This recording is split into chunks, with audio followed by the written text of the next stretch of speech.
दशकों का काम। कई नेताओं ने भारत के लिए सबसे अच्छा शासन सिस्टम बनाने में सालों लगा दिए थे। नेताओं के नेशनल कन्वेंशन ने दिसंबर 1924 में कॉमनवेल्थ ऑफ इंडिया बिल का ड्राफ्ट तैयार किया। ड्राफ्ट बिल जनवरी 1925 में all India conference of parties के सामने पेश किया गया और आखिरकार उसी साल अप्रैल में इसे फाइनल किया गया। जून 1925 में 40 से ज्यादा भारतीय राजनीतिक नेताओं ने ब्रिटिश पार्लियामेंट में बिल पेश किया। मई 1927 में इंडियन कांग्रेस कमेटी ने बॉम्बे में अपनी मीटिंग में एक प्रस्ताव पास किया, जिसमें वर्किंग कमेटी से सेंट्रल और प्रोविंशियल लेजिस्लेचर के चुने हुए सदस्यों और राजनीतिक पार्टियों के दूसरे नेताओं से सलाह करके भारत के लिए स्वराज का एक संविधान बनाने के लिए कहा गया। मद्रास में अपनी मीटिंग में कांग्रेस ने स्वराज के लिए एक संविधान बनाने का प्रस्ताव पास किया। कांग्रेस ने ऐलान किया कि उसने उसे दिए गए अलग अलग ड्राफ्ट पर विचार किया है और देश की सभी पॉलिटिकल पार्टियों की स्वराज के लिए एक संविधान बनाने की आम मांग को ध्यान में रखते हुए उसने वर्किंग कमेटी को एक कमेटी बनाने का अधिकार दिया, जो दूसरे ऑर्गेनाइजेशन से सलाह करके अधिकारों की घोषणा के आधार पर स्वराज के लिए भारत का एक संविधान तैयार करेगी और अगले मार्च में दिल्ली में होने वाले एक खास कन्वेंशन के सामने इसे विचार और मंजूरी के लिए पेश करेगी। कुछ दिनों बाद मुस्लिम लीग कलकत्ता में मिली और अपनी काउंसिल को एक सब कमेटी बनाने का अधिकार दिया, जो इंडियन नेशनल कांग्रेस और ऐसे दूसरे ऑर्गेनाइजेशन से सलाह लेगी जिन्हें काउंसिल भारत के लिए एक ऐसा संविधान बनाने के लिए सही समझे जिसमें मुस्लिम समुदाय के हितों की रक्षा हो। कमेटी ने अपना काम शुरू कर दिया था, लेकिन कुछ पार्टियों और ग्रुप्स ने यह तर्क देना शुरू कर दिया था कि इसका मकसद पूरी आज़ादी नहीं होना चाहिए, बल्कि इसे सिर्फ एक डोमिनियन वाले देश तक ही सीमित रखना चाहिए। इसीलिए जैसा कि मोतीलाल नेहरू की रिपोर्ट में बाद में बताया गया, एक कहावत जिसका मतलब दो तरह से निकाला जा सकता है, पूरी तरह से जिम्मेदार सरकार, का इस्तेमाल डोमिनियन के स्टेटस या आज़ादी पर फैसला लेने से रोकने के लिए किया गया था। इस कमेटी ने अपनी रिपोर्ट पूरी कर ली थी। इस पर चर्चा एक ओनिल पार्टी कॉन्फ्रेंस के लिए तय की गई थी, लेकिन उसी समय और खास तौर पर मुस्लिम लीग काउंसिल, जो पहले प्रस्तावित संविधान पर सलाह मशविरे में हिस्सा लेने के लिए राजी हो गई थी, ने ओनिल पार्टी कॉन्फ्रेंस के प्रस्तावों की निंदा की और इसीलिए कमेटी की रिपोर्ट पर विचार करने और उस पर चर्चा में हिस्सा लेने से मना कर दिया। फिर पंडित मोतीलाल नेहरू की अध्यक्षता में एक नई कमेटी बनाई गई। सदस्यों को सभी नजरियों को दिखाने के लिए चुना गया। हालांकि कांग्रेस ने पूरी आजादी के लिए पक्का वादा किया था, लेकिन इस कमेटी ने भी इस कहावत का इस्तेमाल करने से मना कर दिया और इसके बजाय एक डोमिनियन के तौर पर भारत के लिए एक संविधान तैयार किया। मोतीलाल नेहरू की रिपोर्ट में कहा गया था कि किसी भी ऊंचे आधार पर डोमिनियन स्टेटस के अलावा, कमेटी ने कहा, आम सहमति नहीं मिल सकती थी। कमेटी ने कहा कि एक कमेटी के तौर पर ऐसे संविधान के पक्ष में हमारे फैसले का मतलब है भारत को पूरी आजादी के बजाय डोमिनियन स्टेटस मिले। इसका सीधा मतलब है कि ज्यादा से ज्यादा सहमति सिर्फ उसी आधार पर मिल सकती है। इसका मतलब यह नहीं है कि कांग्रेस समेत कांग्रेस में किसी भी व्यक्ति ने पूरी आजादी के लक्ष्य को छोड़ दिया है या कम कर दिया है। नवंबर 1944 में नॉन पार्टी कॉन्फ्रेंस की स्टैंडिंग कमेटी ने कम्युनिटी क्वेश्चन से निपटने के लिए कॉन्स्टिट्यूशनल प्रपोजल बनाने के लिए एक और कमेटी बनाई। सर तेज बहादुर सप्रू को कमेटी का चेयरमैन बनाया गया और उन्हें इसके मेंबर अपॉइंट करने का अधिकार था। इस कमेटी ने एक डिटेल्ड प्लान भी तैयार किया इस बारे में कि लेजिस्लेचर और एग्जीक्यूटिव कैसे बनाए जाने चाहिए, सभी नागरिकों को फंडामेंटल राइट्स की गारंटी, शेड्यूल्ड कास्ट और माइनॉरिटीज को स्पेशल राइट्स की गारंटी वगैरह। इन सालों में कई दूसरे लोगों ने, जैसे कि युवा जवाहरलाल नेहरू, जिन्होंने मोतीलाल कमेटी के सेक्रेटरी के तौर पर काम किया, कॉन्स्टिट्यूशनल फ्रेमवर्क के खास पहलुओं पर काम किया और सोचा। भले ही उन्होंने समय समय पर ब्रिटिश सरकार द्वारा लागू किए गए arrangements, Montague Chelmsford reforms, government of India act 1935 वगैरह की आलोचना की, भारत के नेता उनके साथ थे। काम करना सीखने के बाद उन्हें अपने संघर्ष के लिए उनका इस्तेमाल करना भी सीखना था। इसलिए वे न केवल इन व्यवस्थाओं से परिचित हो गए थे, बल्कि उनके आदी भी हो गए थे।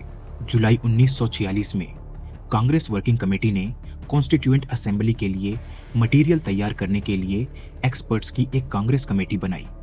गांधी, जो जैसा कि हम जानते हैं सिर्फ स्ट्रक्चर के सवालों को ज्यादा अहमियत नहीं देते थे, ने के एम मुंशी को बुलाया और उनसे कहा, आप जो भी कर रहे हैं उसे छोड़कर यह काम शुरू करें। यह बहुत जरूरी है और आप अपने हिस्से का बोझ उठाएंगे। कमेटी ने कैबिनेट मिशन प्लान के पैरामीटर्स के अंदर ड्राफ्ट तैयार किए थे। इसने उन ड्राफ्ट्स का भी ड्राफ्ट तैयार किया था जो बाद में मशहूर ऑब्जेक्टिव्स रेजोल्यूशन बने, जिसे पंडित नेहरू ने दिसंबर 1946 में कॉन्स्टिट्यूएंट असेंबली में पेश किया था। शॉर्ट में, जब कॉन्स्टिट्यूएंट असेंबली दिसंबर 1946 में पहली बार मिली तो वह शुरू से काम नहीं कर रही थी। दशकों तक काम करने और दूसरे कॉन्स्टिट्यूशंस को पढ़ने और स्टडी करने, सालों तक अपने हालात और भारत की समस्याओं में डूबे रहने और अनुभव करने, सालों तक यह सोचने और विचार करने के बाद कि भारत में क्या काम कर सकता है, इन सब ने मिलकर नींव रखी। असेंबली ने संविधान के अलग अलग पहलुओं से जुड़े नियम बनाने के लिए कई कमेटियां बनाईं, एक नागरिकों के फंडामेंटल राइट्स पर चर्चा करने के लिए, साथ ही माइनॉरिटीज के लिए जरूरी खास सुरक्षा उपायों पर, दूसरी यूनियन संविधान पर चर्चा करने के लिए, तीसरी प्रोविंशियल संविधानों पर, एक केंद्र और राज्यों के बीच शक्तियों के बंटवारे पर वगैरह। उदाहरण के लिए, सितंबर की शुरुआत में सर बी एन राव ने फंडामेंटल राइट्स पर 2 नोट्स तैयार किए थे, इस पर कि क्या उन्हें भविष्य के संविधान में लिस्ट किया जाना चाहिए और अगर हाँ तो वे अधिकार क्या हो सकते हैं, इस पर कि क्या सभी अधिकार डिक्लेरेबल होने चाहिए या आयरिश संविधान का उदाहरण फॉलो किया जाना चाहिए और कुछ अनडिक्लेरेबल अधिकारों को लिस्ट किया जाना चाहिए। केटी शाह ने एक पूरा मेमोरेंडम भी तैयार किया जो अधिकारों की एक लिस्ट से शुरू हुआ और संविधान की कई आम बातें बताईं जो इन अधिकारों से ली जाएंगी।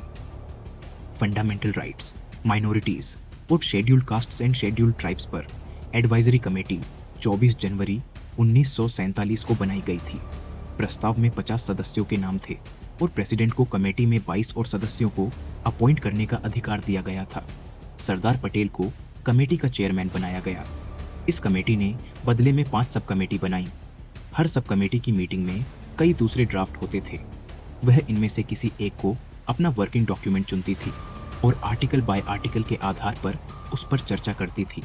फंडामेंटल राइट्स पर सब कमेटी के मामले में, जिसके चेयरमैन आचार्य कृपलानी थे, के एम मुंशी का तैयार किया गया ड्राफ्ट बेसिक डॉक्यूमेंट के तौर पर चुना गया था, जिसके आधार पर सब कमेटी अपना काम और चर्चाएं ऑर्गेनाइज करती थी। कभी कभी कमेटी या सब कमेटी किसी दूसरे ड्राफ्ट से इनपुट लेती थी। कॉन्स्टिट्यूएंट असेंबली के constitutional adviser sir B N Rau, constituent assembly के सेक्रेटरी एचवियर अयंगर और असेंबली के ड्राफ्ट्समैन एस एन मुखर्जी चर्चाओं और फैसलों को ध्यान में रखते हुए इस आर्टिकल का एक रिवाइज्ड वर्जन तैयार करेंगे। इस रिवाइज्ड वर्जन पर अगले सेशन में दूसरे आर्टिकल्स के साथ चर्चा की जाएगी और दूसरे अमेंडमेंट भी शामिल किए जाएंगे। इस तरह कई आर्टिकल कई बदलावों के साथ शामिल किए गए। जब यूनियन कॉन्स्टिट्यूशन कमेटी बनी, पंडित नेहरू इसके चेयरमैन थे। सर बी एन राव ने सुझाव दिया कि अगर मेंबर्स को एक क्वेश्चनियर भेजा जाए जिसमें वे अलग अलग सवाल हों जिन पर वे अपना मन बना सकें, तो इससे मेंबर्स को अपने प्रपोजल ज्यादा साफ तौर पर बनाने में मदद मिल सकती है। उनसे एक क्वेश्चनियर तैयार करने को कहा गया। उन्होंने ऐसा किया और 17 मार्च 1947 को इसे पब्लिश किया।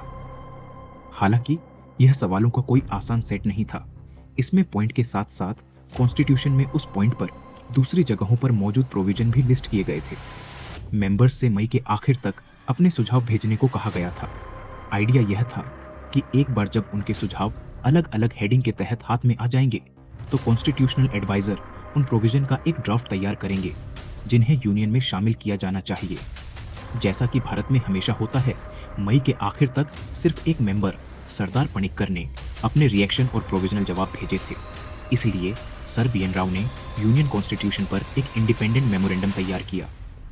कुछ दूसरे सदस्यों जैसे सर अल्लादी कृष्ण स्वामी अय्यर और एन गोपाल स्वामी अयंगर, के टी शाह, के एम पनिक्कर ने भी कमेटी के लिए नोट्स जारी किए। सर बी एन राव ने संविधान के उदाहरण नाम से एडिशनल नोट्स की एक सीरीज तैयार की। ये असेंबली के सभी सदस्यों के लिए थे। इनमें राव ने दूसरे संविधानों के डिटेल्ड प्रोविजन इकट्ठा किए और एक लाइन के बजाय दूसरी लाइन के प्रोविजन अपनाने के फायदे और दिक्कतों पर जोर दिया। United States, Switzerland, Weimar Germany, Yugoslavia, Turkey, Czechoslovakia, Poland, Ireland, Austria, Belgium, Danzig, Estonia, Lithuania, Liechtenstein, Australia, Canada, South Africa, Soviet Union, चीन, अल्बानिया, पुर्तगाल, ग्रीस, कोस्टारिका, बुल्गारिया, ब्राजील और दूसरे देशों के संविधानों में कई दिलचस्प मुद्दे शामिल थे। क्वेश्चनियर इंडिपेंडेंट मेमोरेंडम और मिसालिन यूनियन संविधान का आकार तय करने का एक तरीका बन गई। प्रांतों से जुड़े नियमों के साथ भी यही हुआ। संविधान सभा ने 30 अप्रैल 1947 को सरदार पटेल की अध्यक्षता में एक प्रांतीय संविधान कमेटी बनाई। कमेटी की पहली मीटिंग 5 मई 1947 को हुई। एक क्वेश्चनियर, असल में देश के भविष्य के लिए एक गाइड, तब सर बी एन राव ने तैयार किया और सदस्यों से 20 मई तक अपने सुझाव भेजने को कहा गया। तय तारीख तक सिर्फ 7 लोगों ने ही जवाब भेजे थे। इसलिए जैसा कि यूनियन के साथ डील करने के प्रोविजन के मामले में हुआ था, सर बी एन राव ने एक और इंडिपेंडेंट मेमोरेंडम तैयार किया जिसमें उन्होंने यूनिट्स पर संभावित प्रोविजन बताए और इसे मई के आखिर में पब्लिश किया। क्वेश्चनियर और यह मेमोरेंडम प्रोविंशियल कॉन्स्टिट्यूशन कमेटियों की मीटिंग्स के लिए वर्किंग डॉक्यूमेंट्स बन गए। इनमें से हर कमेटियों ने समय समय पर खास प्रोविजंस को बनाने, रिव्यू करने, फाइनल करने और कभी-कभी उनमें बदलाव करने के लिए सब कमेटी बनाई। अक्सर एक कमेटी किसी मामले पर तब तक विचार करना टाल देती थी जब तक कि उस मामले पर किसी दूसरी कमेटी का फैसला न हो जाए।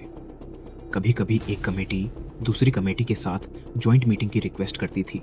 कभी-कभी 2 कमेटियां मिलकर किसी ऐसे मामले पर विचार करने के लिए जॉइंट सब कमेटी बनाती थीं जो दोनों के काम के लिए ज़रूरी होता था। कभी-कभी जॉइंट मीटिंग में लिए गए फैसले को दोनों कमेटियों के लिए फाइनल माना जाता था, कभी-कभी नहीं। जैसे 11 जून 1947 को हुई 2 ताकतवर कमेटियों, यूनियन और प्रोविंशियल कॉन्स्टिट्यूशनल कमेटियों की जॉइंट मीटिंग के मिनट्स में हम पढ़ते हैं, यह साफ कर दिया गया था कि जॉइंट कमेटी के फैसले, जहां तक वे दोनों कमेटियों में से किसी एक में लिए गए फैसले से अलग थे, उन्हें सिर्फ जॉइंट कमेटी को संबंधित कमेटी की सिफारिशें ही माना जा सकता था। फिर संबंधित कमेटी के लिए यह खुला था कि जब वह कॉन्स्टिट्यूएंट असेंबली को अपनी रिपोर्ट सौंपे तो वह सिफारिश को मान या मना कर दे। अनिश्चितता, अलग अलग कमेटियों की रिपोर्ट और सुझावों की एक खास बात यह थी कि वे आसानी से नहीं बदलते थे।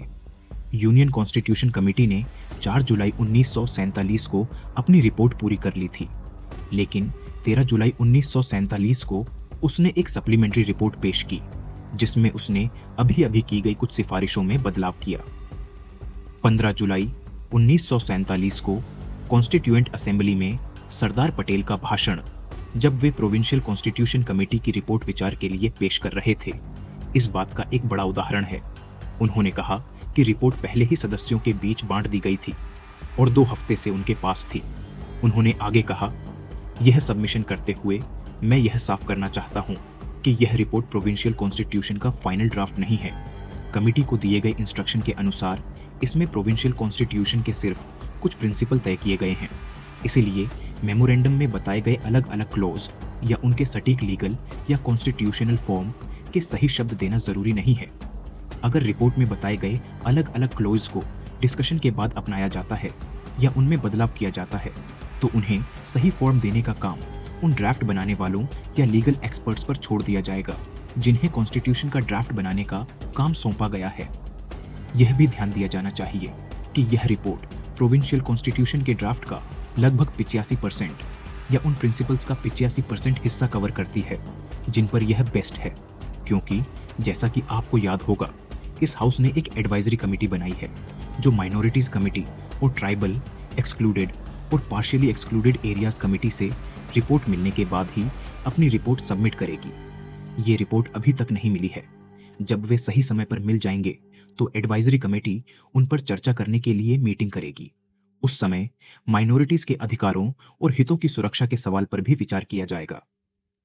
जैसा कि हमने पहले पैसेज में देखा, सरदार पटेल ने बताया कि क्लॉज 9 में बताई गई कुछ बातों को लेकर कुछ गलतफहमियां हो सकती हैं, जिससे कमेटी की खास सिफारिशें असल में पलट गईं। कमेटी ने अपनी रिपोर्ट में कहा था कि गवर्नर की मदद और सलाह के लिए एक काउंसिल ऑफ मिनिस्टर्स होगी, लेकिन 4 मामलों में वह अपनी अथॉरिटी से काम करेंगे। पहला था प्रांत या उसके किसी हिस्से की शांति और अमन चैन के लिए किसी भी गंभीर खतरे को रोकना।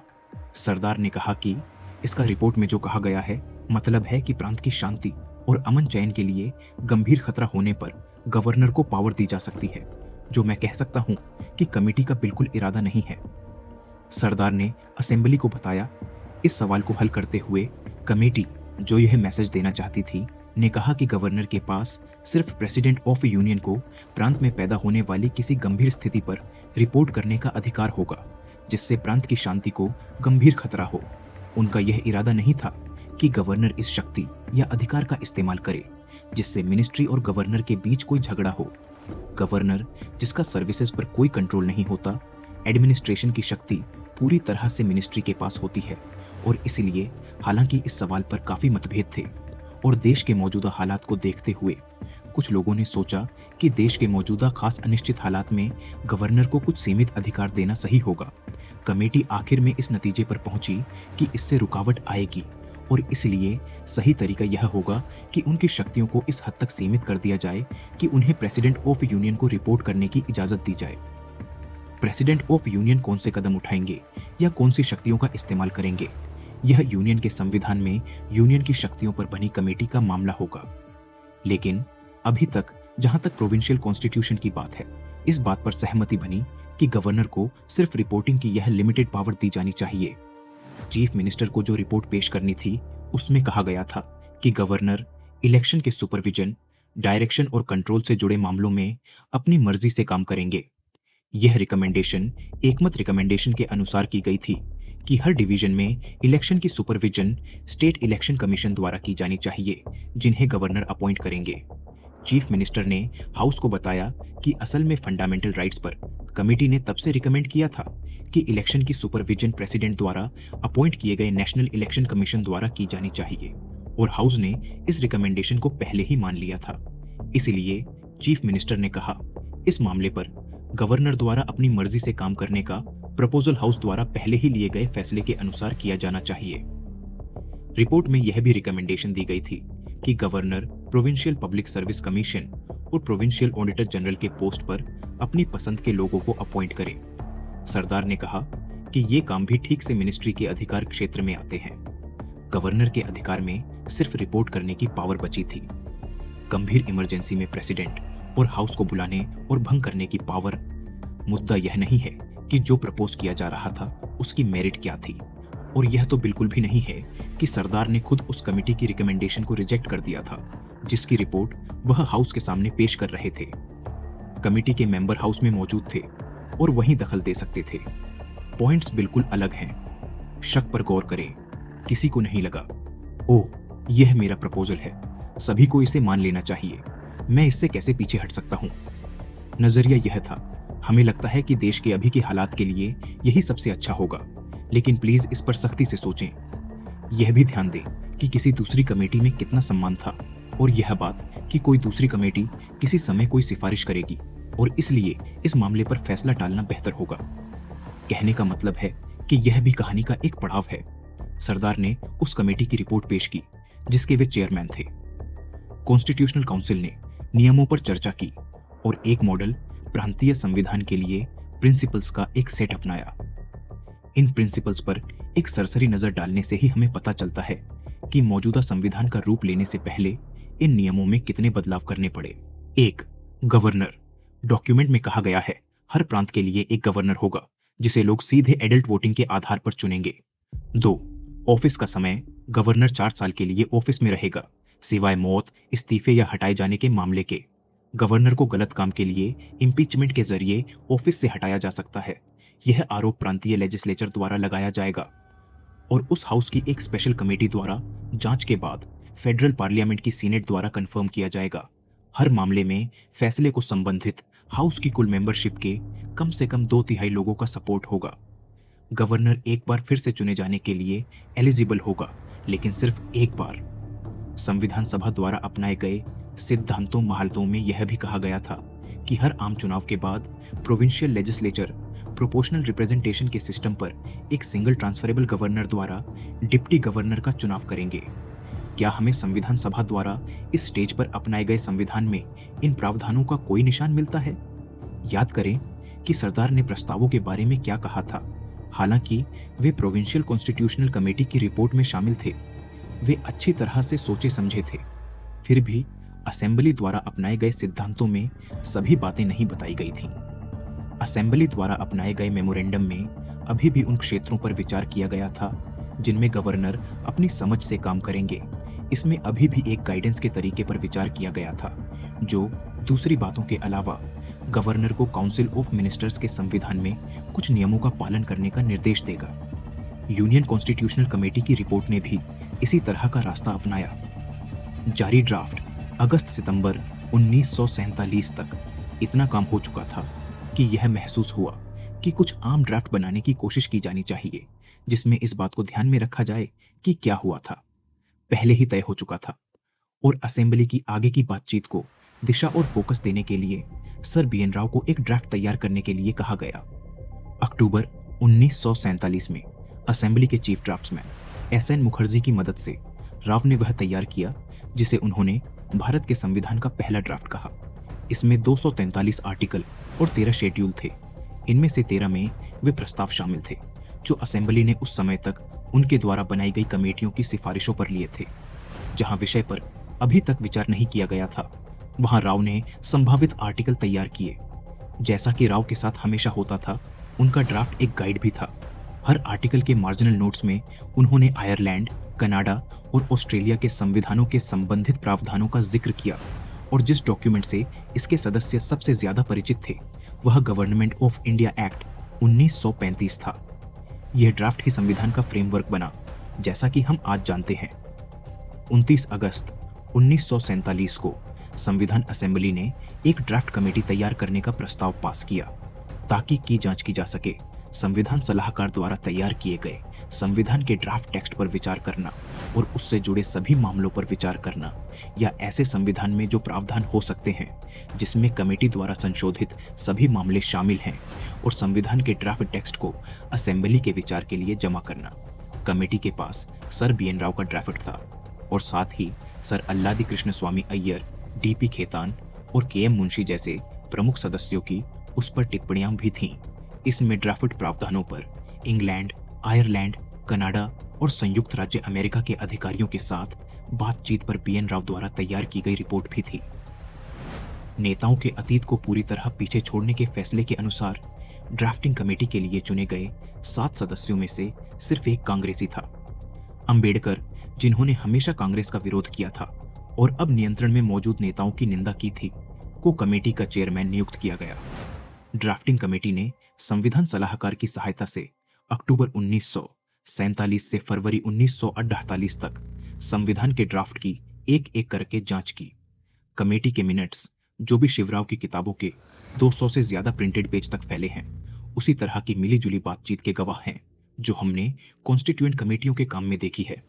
सदस्य ज्ञान और पक्के यकीन के साथ अपनी बात रखते हैं। उनकी एकमात्र चिंता देश का हित है।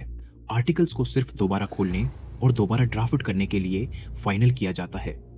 21 फरवरी 1948 को ड्राफ्टिंग कमेटी ने प्रेसिडेंट को एक बदला हुआ ड्राफ्ट दिया। ड्राफ्ट में अब 315 आर्टिकल्स और 8 शेड्यूल हैं। असेंबली के सभी सदस्यों को सर्कुलेट करने के अलावा ड्राफ्ट पूरे देश में सर्कुलेट किया गया और लोगों और ऑर्गेनाइजेशन को इस पर अपने कमेंट भेजने के लिए बुलाया गया। फिर इन कमेंट्स को कॉन्स्टिट्यूशनल एडवाइजर और सेक्रेटेरिएट ने इकट्ठा किया। कॉन्स्टिट्यूशनल एडवाइजर ने आए सभी जरूरी सुझावों और आइडिया पर अपने विचार लिखे। समरी में भी विचार और उन पर कॉन्स्टिट्यूशनल एडवाइजर के कमेंट बी शिवराव की किताबों के 400 से ज्यादा प्रिंटेड पेज कवर करते हैं। ड्राफ्टिंग कमेटी ने अब राव के असेसमेंट के हिसाब से विचारों और सुझावों को एवेल्युएट करना शुरू किया। फिर असेंबली के स्पीकर ने ड्राफ्टिंग कमेटी के काम से निकले ड्राफ्ट को एवेल्युएट करने के लिए एक स्पेशल कमेटी बनाई, जिसमें मिले विचारों और सुझावों ड्राफ्टिंग कमेटी के फैसलों के साथ साथ असेंबली के खुद लिए गए फैसलों को भी ध्यान में रखा गया। अगले महीनों में असेंबली ने अपनी बातचीत जारी रखी। अलग अलग अधिकारी अपने विचार देते रहे। नेता अपने लिए गए फैसलों का रिव्यू करते रहे। सवालों पर लेटेस्ट विचारों को शामिल करने के लिए ड्राफ्टिंग कमेटी की समय समय पर मीटिंग भी होती रही। फाइनल ड्राफ्ट 3 नवंबर 1949 को प्रेसिडेंट को सौंपा गया। इसे 26 नवंबर 1949 को असेंबली ने मंजूरी दी। अब संविधान में 395 आर्टिकल और 8 शेड्यूल थे। आर्टिकल असल में पूरा ड्राफ्ट कई तरह से बदला गया था। असेंबली ने जिन आर्टिकल को मंजूरी दी थी उनमें से कई को बदला गया और फिर से बनाया गया। असेंबली की बहसें 12 वॉल्यूम में फैली हुई हैं और गंभीरता और समझदारी की मिसाल बनी हुई है। अंबेडकर ने संविधान को अपनाने का फाइनल प्रस्ताव पेश करते हुए असेंबली को याद दिलाया कि लगभग 7,635 बदलाव किए गए थे और इनमें से 2,473 असल में आगे बढ़ाए गए थे। एक जानकार ने लिखा है कि ओरिजिनल टेक्स्ट से 220 आर्टिकल पूरी तरह बदल दिए गए थे और 120 दूसरे के शब्दों में काफी बदलाव किया गया था। जैसा कि हम देखेंगे, कई नियमों को उन लोगों के दखल से बहुत बुनियादी तरीकों से बदला गया था जिनके नाम हम में से बहुत कम लोगों ने सुने हैं। इस तरह संविधान बनाया गया था, कई लोगों के मिलकर और बार बार सोचने समझने से। अंबेडकर इन सदस्यों में से एक थे। कुछ मायनों में उन्होंने अहम भूमिका निभाई, लेकिन वे कई लोगों में से एक थे। उनकी भूमिका असल में एक रिपोर्टर की थी, पॉलिसी बनाने वाले की नहीं, और निश्चित रूप से संविधान बनाने वाले की नहीं। संविधान, जिसमें ड्राफ्ट भी शामिल है, को महाराष्ट्र सरकार द्वारा बनाए गए संविधान के तौर पर बताना कम से कम कहें तो मजाकिया है। लेकिन यह कोरा क्रम भी हमें उस प्रक्रिया की झलक नहीं देता जिस तरह से वह स्वयं विकसित हुई।